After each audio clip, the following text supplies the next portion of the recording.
your host, Mimosa, and co-host Kareem.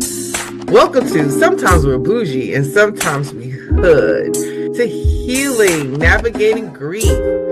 It's a podcast dedicated to exploring the complex emotions of loss, the road to healing, and the strength found in remembrance.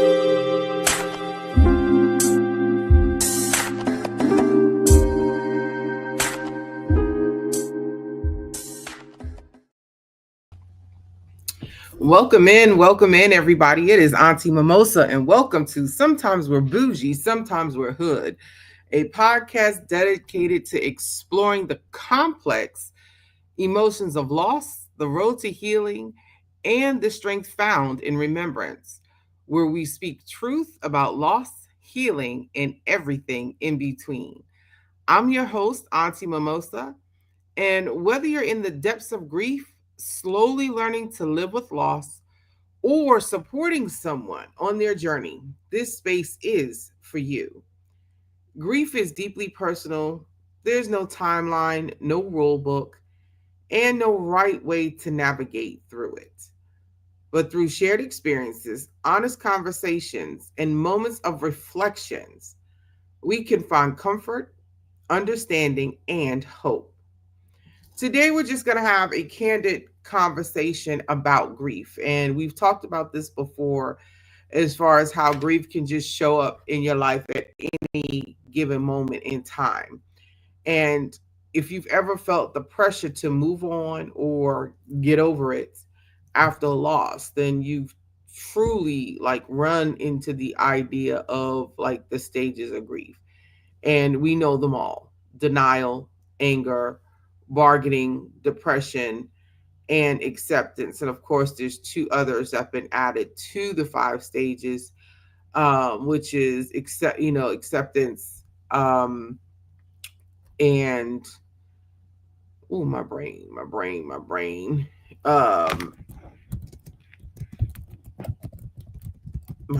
just left me. But anyway, but cousin Kareem couldn't be here with us today. We're going to keep him in our prayers. Um, grief is messy and is deeply personal, right? So we're going to talk about that. And that's it, reconstruction, working through, and hope, or the upward term. So they've added two more stages to grief. You got shock and denial, pain and guilt, anger and bargaining, depression, the upward turn, reconstruction and working through, along with acceptance and hope. So those are the all seven stages. That's new. And like I said, the last two are new to grief. So with that being said, grief we all deal with it in every single aspect of our life, and this is the podcast where, we sip tea, laugh loud, cry sometimes, but we keep it real when it comes to grief. And today I'm talking about, something that shows up like an uninvited guest, right? And that's what it is, grief.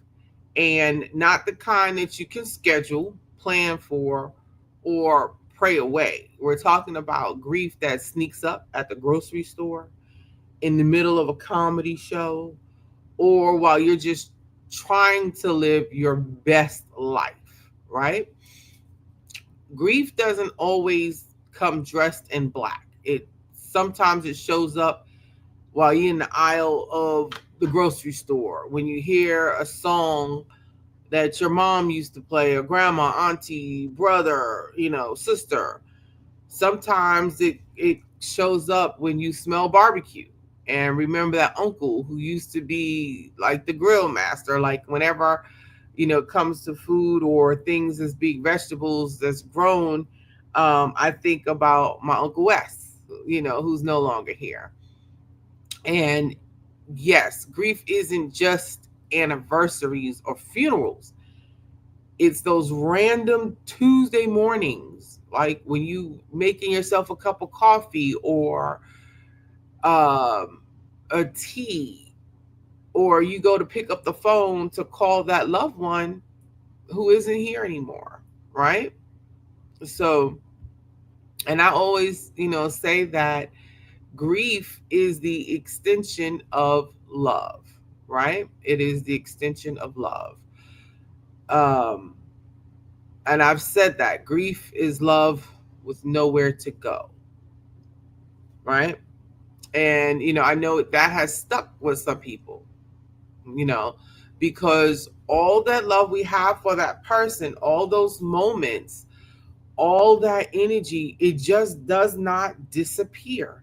It is always present with you, you know.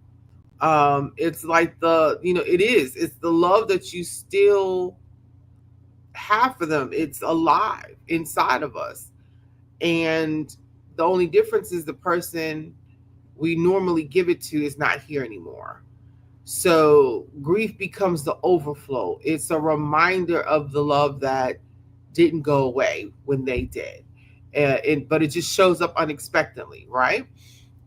So, for example, I was in the process Thursday of giving a presentation, and in the middle of the presentation, it called for me to remember my son, my oldest son, and my grandmother, who are no longer here physically. And I became extremely emotional during that presentation. That was a moment of grief. I was sad. Uh, I almost cried. Yo, you all have seen me here on the podcast where I've had moments where, grief hit me. And, I just had to take a moment and take a deep breath and breathe through it, right? So, grief can show up at a time when, at a professional event, and that was a professional event. It's maybe, while you're dressed in your heels and pearls, and or you in your suit, and suddenly you're reminded of your loved one, right?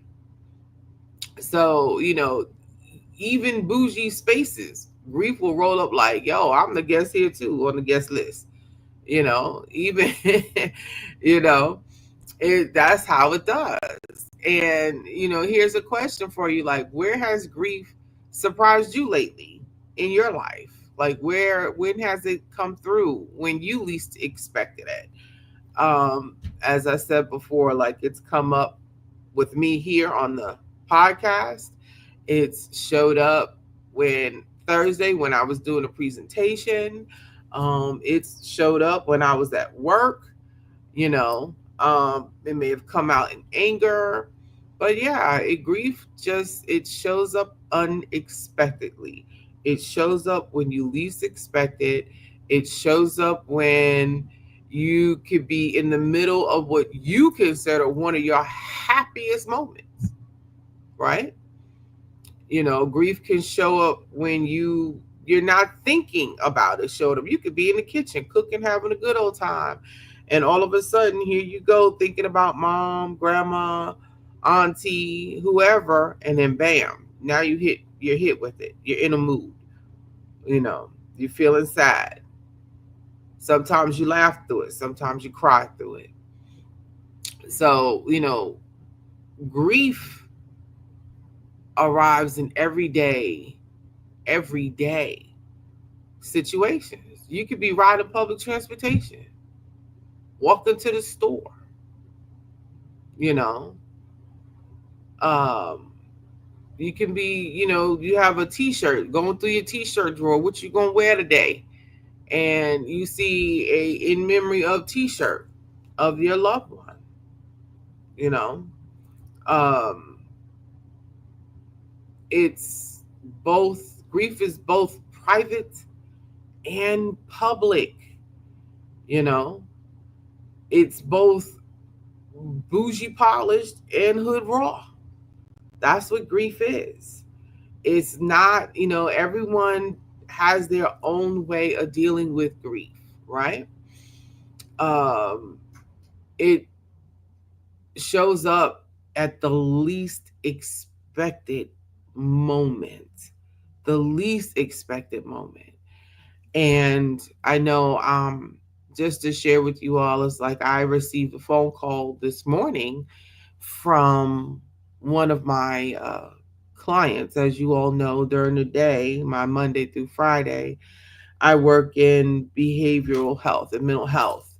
And I had one of my clients give me a call because his nephew, unfortunately, was unalived, and he didn't know what to do with his feelings. He was angry, highly angry, and wanted to seek revenge. And I had to tell him, no, that's not what we do, you know.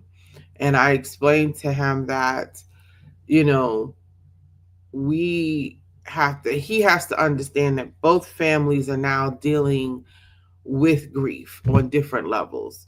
One side of the family, his side of the family, is dealing with the unaliving of his nephew.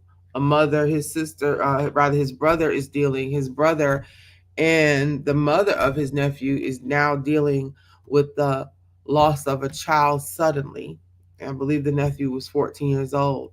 And then on the other side, you now have the family of the individual that committed the crime to unalive this child, this teenager, and now they have to deal with a form of grief themselves because their family member did whatever they did to unalive this child. Okay, so there's grief and guilt on both sides. They just show up differently. Welcome in, welcome in. I'm live on TikTok here on the SBSH, sometimes bougie, sometimes hood. Welcome in. Thank you for being here today. I'm also live on Facebook and Instagram. Welcome. Thank you for being here today on Sometimes We Bougie, Sometimes We Hood. It's a podcast about grief and how grief shows up in every aspect of our lives, right? So with that, um, brings me to the point of like grief will show up when at a graduation, right? Your child, niece, nephew graduates, and that's something that's going to affect this particular family, my client's family, is that when they go to another relative's child's graduation from high school, right?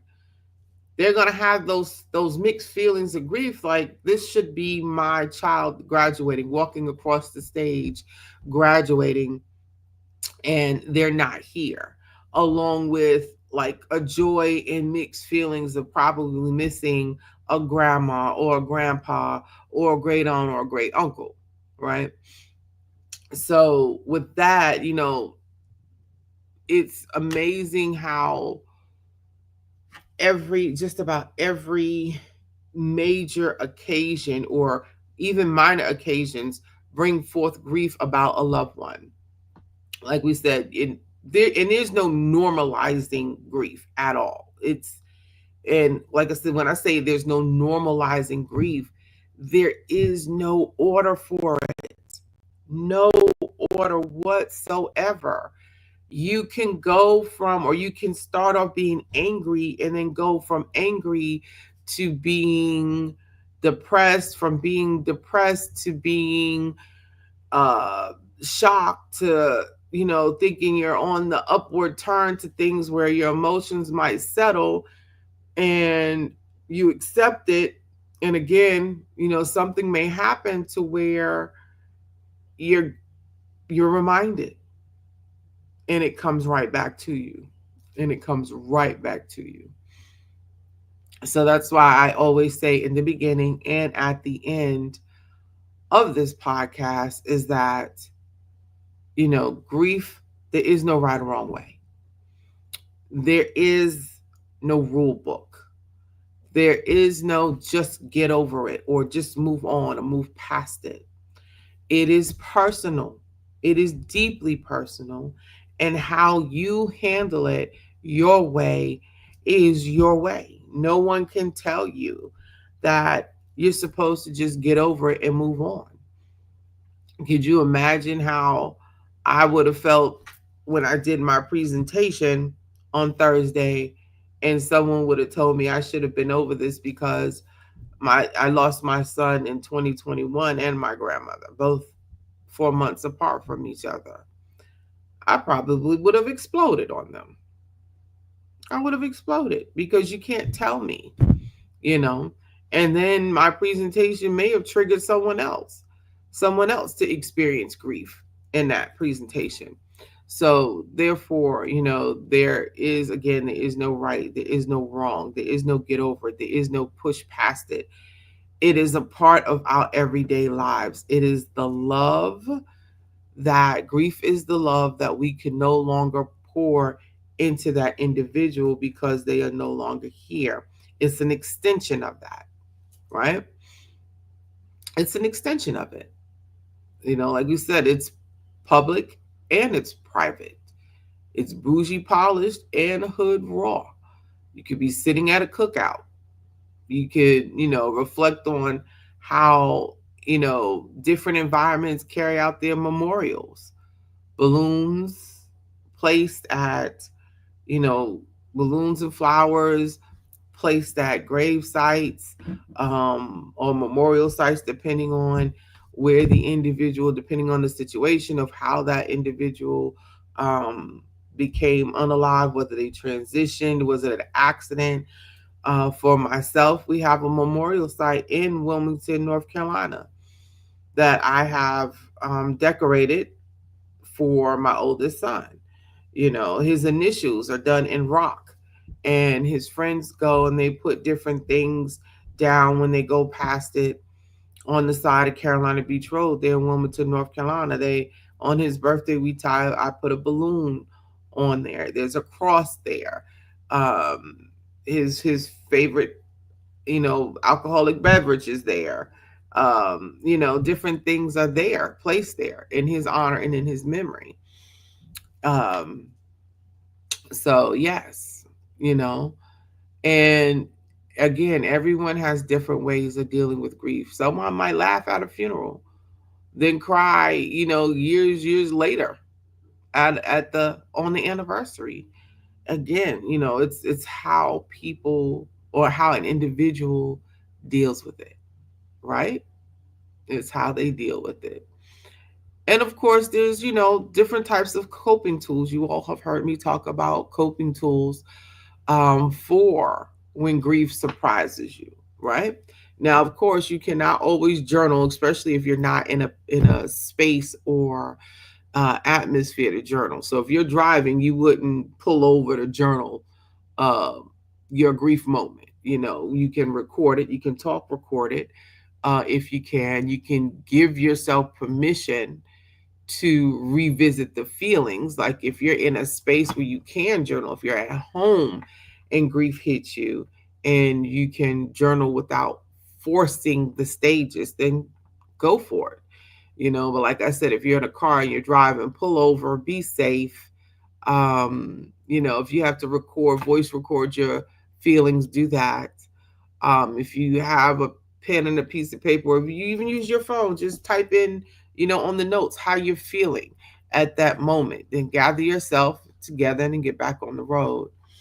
Um, Give yourself permission to revisit those feelings.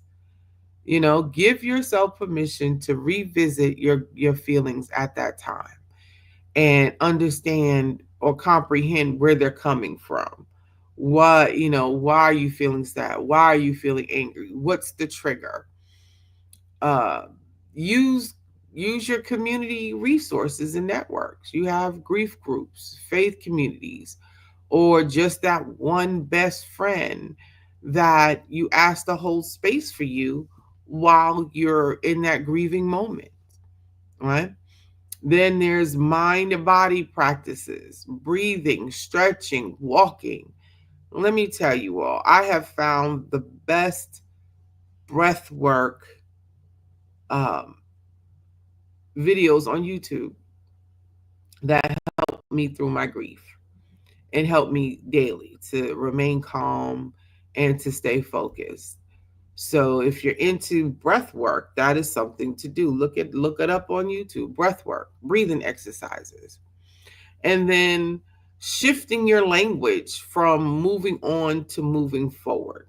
And that's something we have to do these days is shift our language, because things that we used to say in the past, in the history, they don't mean the same things today, right? So instead of saying moving on, you want to say I'm moving forward, or I'm growing in grief, meaning that you are growing, you're taking the steps to grow in your grief and to comprehend it more, and to understand how to deal with it when it becomes present.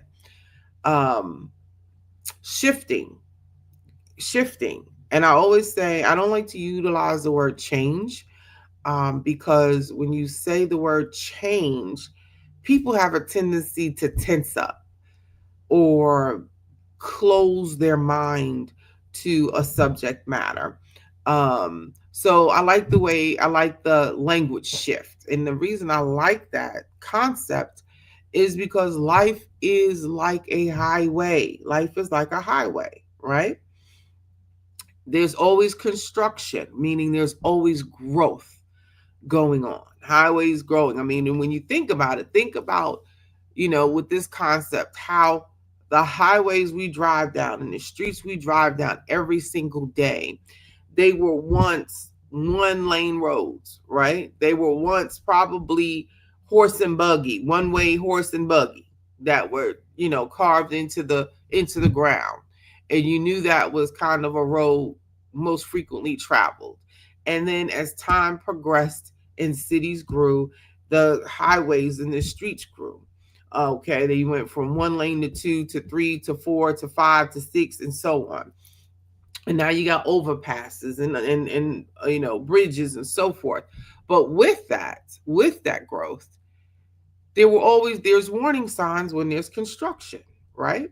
You have the construction ahead, lane shift, slow down, lane lane shifts to the right, lane shifts to the left. There's always warning signs given to you prior to you hitting or driving into that construction area.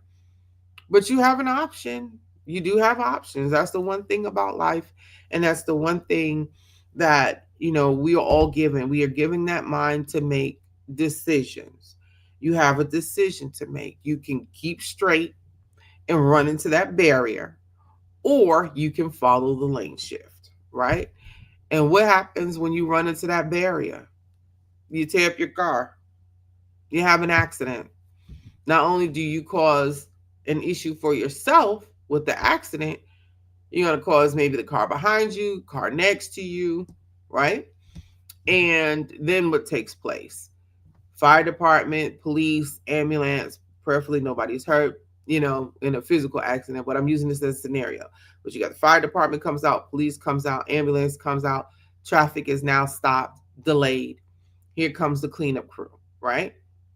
So our life is the same way. We have options, we have decisions to make, and it's the same with grief. When you move with grief, when you grow with grief, you have an option. You can either stay in it, or you can acknowledge it and then move on, shift with it. If you stay in it, then you run the risk of not just damaging yourself, but damaging those around you, because you've stayed in it, because you become depressed or for a lengthy amount of time. Not only, you know, where you end up, oh my, I just lost my train of thought, where you end up maybe missing time at work, missing time with loved ones and friends and family, because you decided to wallow in that grief, because you decided to stay there versus shifting with it, growing with it, recognizing how you're feeling at that time, and then moving on, moving past it. So again, when you're looking at your life, you have options. Going down that highway of life, when there's construction, you have options. You can shift lanes, shift with that lane, roll with it, right? Flow with it, however it goes. Or you can keep straight and run into that barrier and cause a mess, a huge mess. Now, there is recovery. There is, like I said, there is recovery at that time. And that's your support groups, your family members, your friends to help you move past that. And that's what the fire department, ambulance, police represent. Yes, things might come to a halt for a moment, things might slow down for a moment. But then again, after everything is cleared, then traffic continues to move on and you can move on slowly but surely and reach your major goal or major destination, right? So, with that, you know, there are strategies, right? You can do a spa day if you have the opportunity to do spa day, spa journaling, sipping tea, lighting candles, right?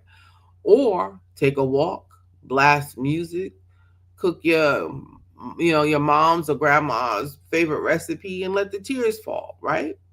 So, you got, as they say, bougie strategy versus hood strategies, right? um if you want, you can take a bubble bath and relax and think about, your grandma, your mom, your auntie, whoever it is, that loved one, your best friend that's close to you. Or you can, play that person's favorite song and blast it to the, blast it while you're driving or while you're at home cooking, cleaning, however you need to, whatever you need to do to, keep the memory of that individual in your heart and in that space, right? Um, Grief can be petty. Yes, I said it. Grief can be petty too. It's petty. You know, it's like you're trying to enjoy your lemon pepper wings and suddenly you crying because your cousin used to steal your flats, right? Or used to take the drumsticks from you, whatever part you like the best. It could be petty like that, you know. Or uh, you could be at a brunch, right? And you clinking champagne glasses and boom, grief slid in with the shrimp and grits they served or the tea sandwiches, right? Because you went to a tea party. So grief, you know, there's grief just it doesn't cancel joy. It doesn't cancel joy. And joy doesn't cancel grief either. They can sit at the same table at the same time. Okay, I'm gonna say that again for those that didn't hear me. Grief doesn't cancel joy, and joy doesn't cancel grief. They sit at the same table. Okay, grief and joy, hand in hand. They sit at the same table across from one another. They probably mock each other while thinking about it. You know, grief shows up uninvited, always uninvited. You know, when you think of it, like how many of you sitting there like, oh, I'm aggrieved today? No, that's not what happens. You're not sitting there like, oh, I'm aggrieved today. No, you're moving through your day. You're doing what you do best. Okay. And you don't have to apologize for it either. Like, you're moving through your day. You're doing what you do. You get up, you make your coffee or tea or whatever it is that you start your day with, your breakfast. You might even be exercising. And grief shows up uninvited on that drive to work, listening to of your favorite song. Grief shows up uninvited. When you get to work, somebody might say something, or somebody have a scent that reminds you of a loved one. It shows up uninvited. It shows up when you're getting dressed for a formal event. It shows up at that birthday party. It shows up uninvited. It shows up when you at the wing place ordering your 10-piece lemon pepper. It shows up at the gas station when you pumping gas. It shows up anytime. It's uninvited at the most unexpected moments. Okay? No one is exempt from it. From the pastor in the pulpit to Ray Ray on the corner. From uh the best of the best public speakers to man outside playing, in the yard. That's when grief shows up. Unexpected, uninvited, you know. It shows up when Miss America or one of the young ladies that do, females doing her pageant, she's practicing for a pageant. It shows up there. When the guys are playing football, it shows up there. Grief is, it shows up uninvited and unexpected. And you do not have to apologize for it. Grief is proof that you loved deeply. It is proof. When grief shows up, it doesn't mean you're weak. It means your love still speaks. And that's a good affirmation. That's an affirmation about grief. When grief shows up, it doesn't mean you're weak. It means your love still speaks. That's what grief means. Okay? I'm going to say it one more time. When grief shows up, it doesn't mean you're weak. It means your love still speaks. That's what grief means. That's what it is. And it's an extension of joy, it's an extension of love for that individual. And I'm going to go back. Okay, grief doesn't cancel joy, and joy doesn't cancel grief. They sit at the same table. I've said that before. I've told you grief is it's personal. You deal with it how you deal with it. No one has the right to tell you how to grieve. No one can tell you how you should deal with the anger, how you should deal with the guilt, how you should deal with the. No one has the right to tell you that. No one. No one. No one. Okay. And I've said it before. You know, I've said this. Grief is described as love with nowhere to go, because all the love we have for that person, all those memories, is energy. It doesn't just disappear. It's like the love is still alive inside of us. But the person we normally give it to, is they're just not here physically. So grief becomes the overflow. And it reminds us that love doesn't, it's not unalive. It just shows up in unexpected ways, in unexpected places. And that's why it catches us off guard, because it isn't just sadness. It's love trying to find a new home. It's love trying to find where to go for that person when we think about that person that's no longer here, you know? And most people think that, they have to be strong. Oh, I have to be strong. I can't cry. I can't um I can't cry. I have to be strong for my family. I have to be strong, right? And we all know there are people who try to put grief in neat little boxes, right? They try to put those stages in timelines with a checklist. But the truth is, grief doesn't follow rules, has no rules, none, zero rules. You could be, as a woman, you could be walking down the aisle getting ready to get married and grief hits you. You could be the groom standing at the other end, grief hits you, okay? Because that loved one is not there. And people will put pictures of their loved ones at at weddings or special events to to show the symbolism that they're there. And the fact is, grief shows up when it feels like it. It shows up when it feels like it. It doesn't tap you on the shoulder like, hey, can I show up right now? That's not what grief does. It doesn't. Grief doesn't send you a flare. It doesn't shoot a flare up to say, hey, I'm coming in. It doesn't knock on the door and ask for permission to come in. Grief does what it wants to. There's no controlling it. That's the one thing we cannot do, is control grief. We cannot. Okay.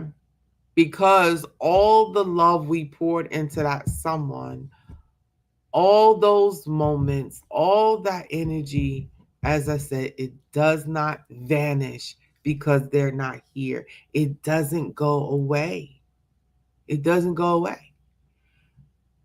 Grief becomes that overflow. It's the ache, the random tear in the grocery store aisle. It's love that's still alive in us, looking for somewhere to land for that loved one, right? That's what it is. It's helpful. You could be in the process of helping someone, you know. You might see somebody stranded on the side of the road, you with a flat tire. You might decide, okay, I'm gonna go help this person change the tire. And what happens? You changing the tire, it reminds you of an uncle, and now you're sad even though you're helping changing this person's tire, right? Right. It shows up how it wants to. We're always, as individuals who we want to have control of our lives. We want our lives to be this neat, perfect column or row that we live in. That's what we want it to be. We want grief to fit in these neat little boxes, right? Stages, timelines, check it off. Okay, I went through sadness, I went through depression, I went through anger, I went through guilt, and it runs that way. But grief doesn't work that way. Grief is like that unexpected it's that unexpected, I don't, you know how we all have that one family member that shows up unexpectedly that we don't want to deal with. That's grief, kind of, to put it, to give it a person, right? To give it a physical being, so to speak. You have that one relative that you hope and pray that they are not at the next family function, but here they come loud and proud. That is grief all day, all day.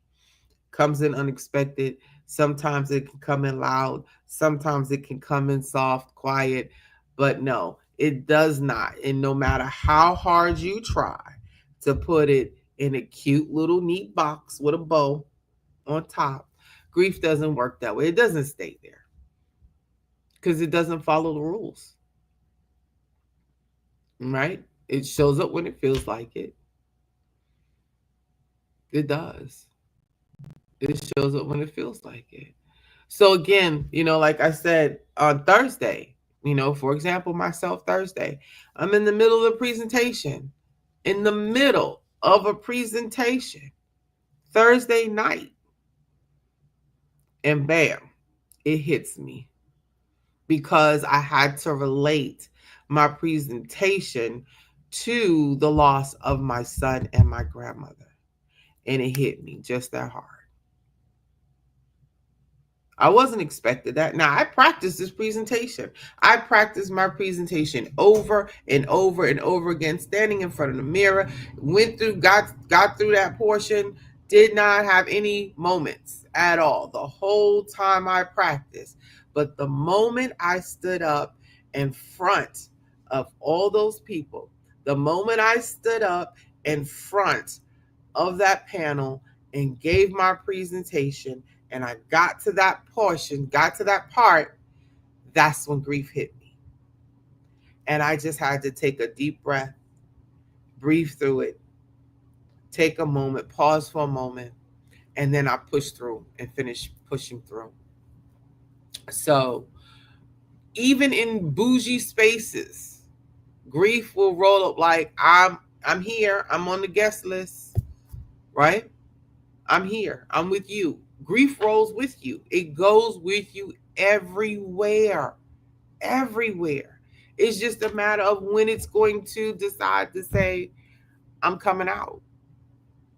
I'm going to show myself. Right? That's that's what it does. That's what it does. It shows itself. You know, that's what it does. And again, you do not have to apologize for it. I can't say that, time and time enough. I can't say that enough. You do not have to apologize for the way that grief shows up when it hits you. You do not. You do not. You do not. So just keep that in mind. You know,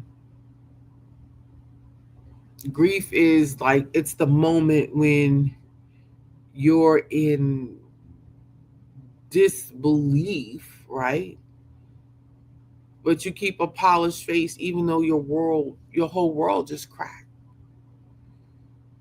You know, let's another. I'm going to what I'm doing now is like I'm going to go through the 7 stages of grief, like bougie side and hood side, right? So we have the 7 stages of grief. So and we're gonna walk through them. I'm going to explain them. And remember, like this isn't a checklist. You don't graduate from one stage to the next.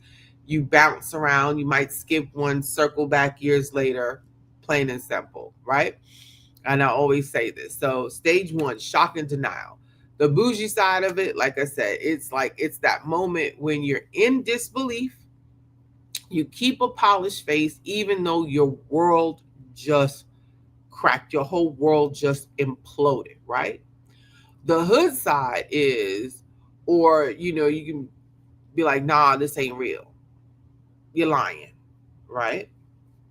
Then you have pain and guilt. From a bougie standpoint, you might be like, you're starting to ask yourself, like, could I have done more while still showing up to work and smiling through it? And your hood side is like, man, it's like, if I just called them back that night and you beat yourself up really, really heavy from it. The anger and bargaining, right? So like, you're bargaining with God, with the universe, with yourself. You're trying to negotiate healing. The other side of it is the anger, right? And it comes out. You snapping at folks, you're short tempered, you sometimes you misdirect rage. And you have to be careful with that. You have to be careful with that. And then stage four is depression, right? It's quiet, it's numb, or it's where you feel like you just don't feel like leaving the house. You don't answer the phone, and you just sit in that weight, right? And we've all been there. I know I have. Then stage five is the upward turn, right? Where it's like a breath of air. You feel lighter. You notice the sun again. You're like, oh, I can live now. I'm living, right? And then you're laughing at a joke for a second, and you don't feel guilty about laughing and being joyful or being happy, right? That's the upward turn. Then there's the reconstruction and work through. It's you're rebuilding slowly, maybe therapy, right? Or routines of self care that you do, right? Going for men, going to the barbershop. Uh, Ladies, going to get your hair done, nails done. Men, y'all are going to get pedicures, mani pedis these days, you know. Um, and then the other side of it is that like you go back to what you do, what you normally do. You go back to cooking, planning, making moves. You carry them in spirit, right? And then there's acceptance and hope, and it's not about moving on, it's about moving forward. Remember, I said shift your language about grief. You shift your language from moving on to moving forward. It's about growth in your grief, growth in your grief. And you haven't forgotten about them. You just learned how to carry them with you. I've explained like that grief is like that backpack. You know, the first time you put it on is extremely heavy. It's heavy. And as you continue to carry it, you learn how to shift the weight.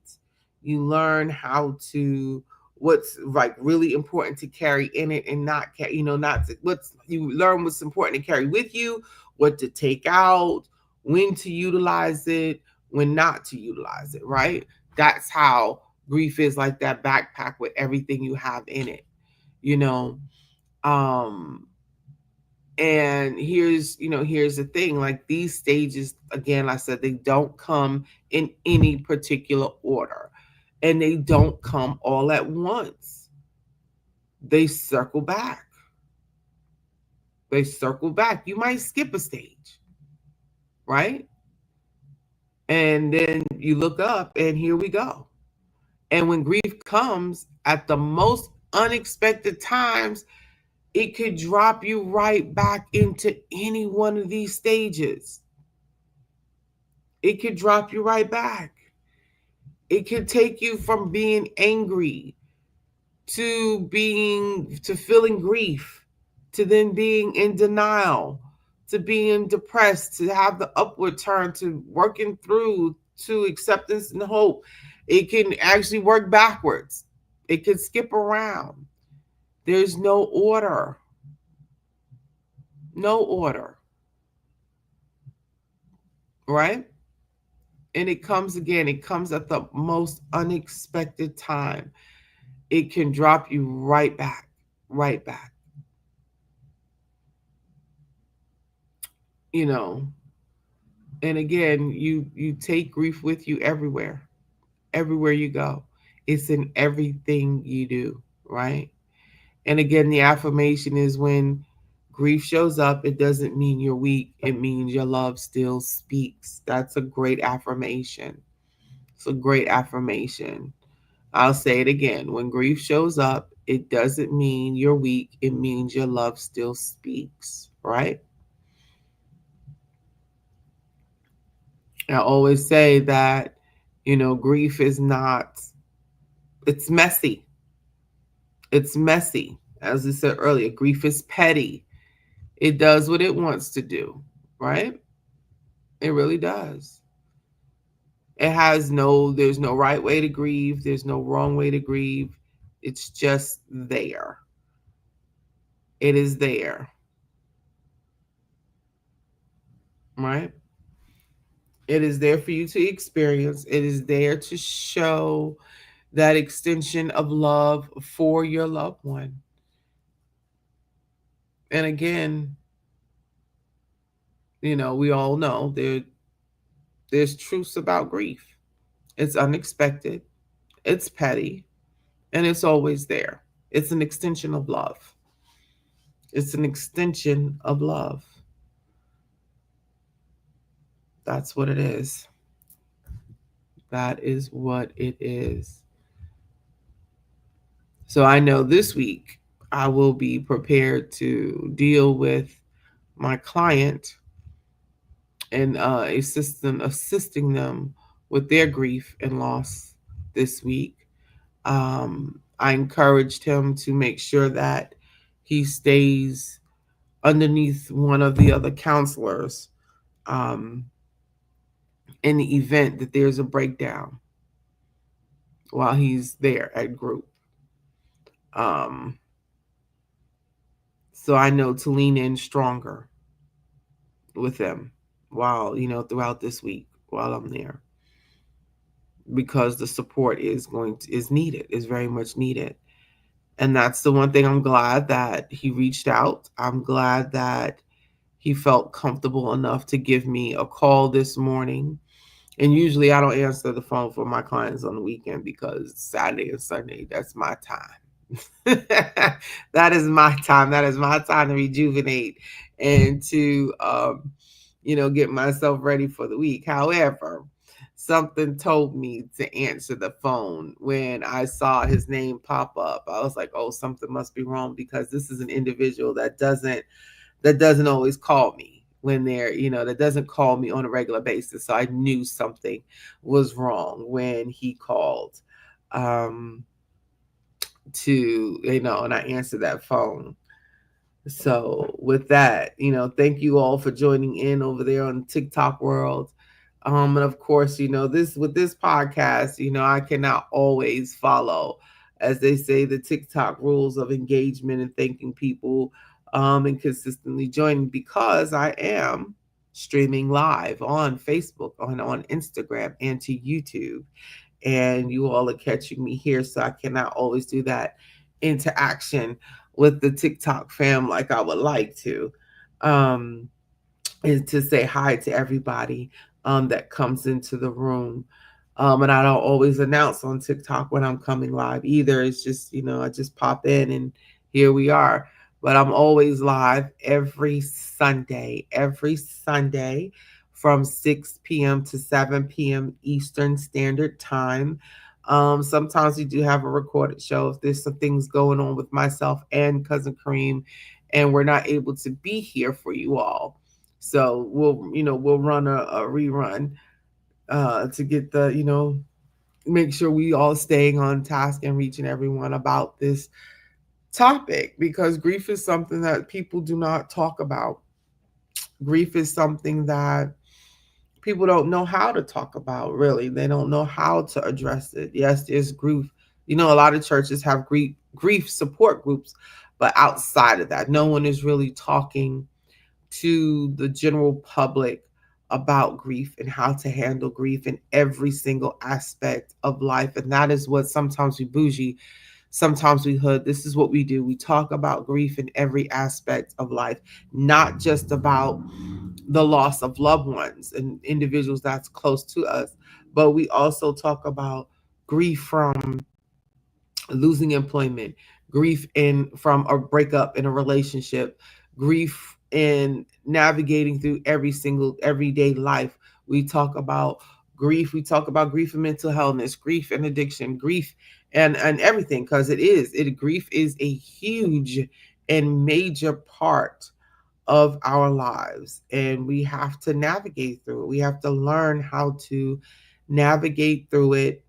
We have to learn how to recognize it, and we have to learn how to cope and deal with it. And when we recognize those triggers, what to do, you know, and how to deal with it. So, with that being said, grief is a huge part of our daily life. It may not show up every day, but when it does show up, it interrupts your whole world on at that moment, you know. Um Grief is just like that mischievous what is like I want to say almost like Dennis the Menace somewhat. It When grief shows up, it wreaks havoc. It wreaks havoc, you know. And you just have to know how to navigate through it. You just have to know how to push through it and recognize the stage that has showed up at that time and how to move through it. And again, you have journals. You could utilize journaling when you have a moment to journal. And then not forced journaling. Just sit down. If you write one word on a sheet of paper and that's all you write, and that's enough to get you through your grief, then that's what you do, you know. And some people think, can grief and joy coexist together? Yes, yes, they can. Grief and joy can coexist together. Why can't? And if anybody says anything different, the question is, why or how is it that grief and joy cannot coexist together? That's the question. And if you don't think it can, ask yourself why not. And I said it earlier, grief and joy are two emotions that sit at the same table, and they do every single day.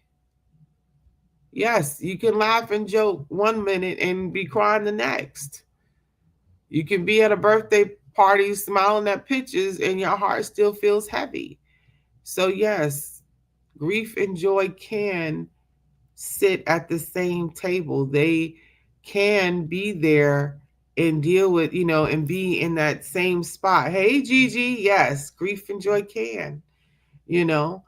Um, you have instances in life where, you know, the unaliving of one individual is the same day as the birth of another individual in the family. So that's grief and joy being in the same place at the same time where you're grieving, the loved one that's moved on, but you celebrating the birth of the new family member, right? So yes, they can. They can. They can show up. They can sit at the same table. They can be in the same place at the same time. So, with that, I thank you all for joining me today. And again, Cousin Kareem could not be here today. We're going to keep him lifted in prayer for his health and healing. But wherever you are in grief today, you're not behind. You're not doing it wrong. And you are grieving only as you can, only as you can. Grief is not an interruption to life, it is life. It's part of love's story. If you're grieving, you're not broken, you're carrying something sacred. I say it all the time. It's it's the love. It is still love that you have for that individual. Grief is it is an extension of love, right? So, with that being said, thank you for spending this hour with me on Sometimes We Boujee, Sometimes We're Hood. If this episode helped, share it with a friend who might need it or someone else who might need it. And know that you're not alone in this journey. There's no timeline, there's no right or wrong way to grieve. Honor your feelings, embrace the emotions, and allow yourself space to heal in your own time. We'd love to hear from you, your reflections, your rituals, your road, your journey.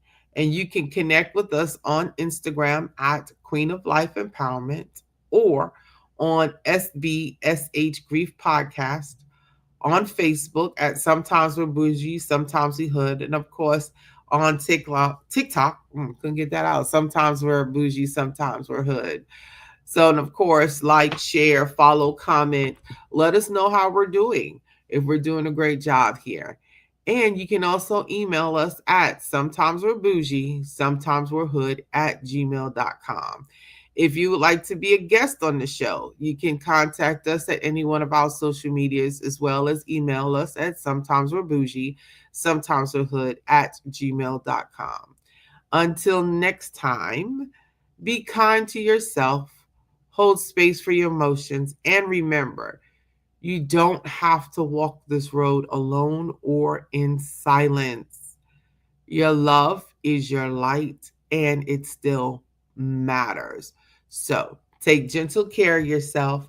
And until next week, and I think I'm going to do that. Next week, I'm going to dive a little bit more heavy into grief and joy. Can they coexist? And I think that's a conversation you're not going to want to miss. So we'll see you next Sunday here on Facebook Live, Instagram Live, and on YouTube Live, as well as TikTok Live at 6 p.m. Eastern Standard Time. Y'all take good care of yourselves. Be gentle, be kind as always to one another. Remember, treat people how you want to be treated. All right. Have a great one. Love you all. Till next Sunday. It's a podcast dedicated to exploring the complex emotions of loss, the road to healing, and the strength found in remembrance.